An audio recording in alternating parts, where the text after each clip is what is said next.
Je vais vous raconter une histoire d'il y a très longtemps. Tellement longtemps que je ne me rappelle plus si dans cette histoire, c'est de moi qu'il s'agit ou bien de quelqu'un d'autre.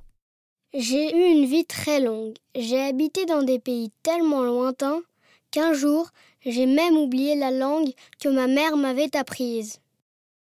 Ma vie a été tellement longue et je suis devenue tellement âgée que mon corps est devenu aussi léger et transparent qu'une plume. Je peux encore parler. Je peux encore parler, mais uniquement avec des gestes. Si vous avez assez d'imagination, je sais que vous pourrez m'entendre et peut-être même me comprendre.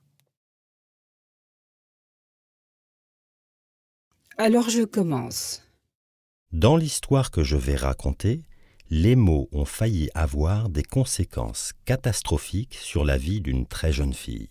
Les mots sont très utiles, mais ils peuvent être aussi très dangereux. Surtout si on les comprend de travers. Certains mots ont plusieurs sens. D'autres mots se ressemblent tellement qu'on peut les confondre. C'est pas si simple de parler et pas si simple d'écouter.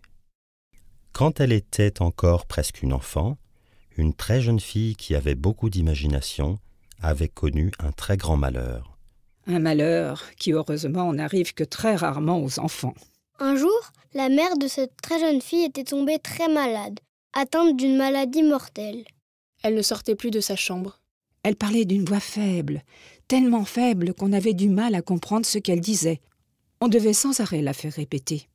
Ce qui est certain, c'est que cette histoire n'aurait pas été la même si la très jeune fille avait entendu parfaitement ce que sa mère lui avait dit. Mais vous le verrez, pour les histoires, les erreurs ne sont pas toujours inintéressantes.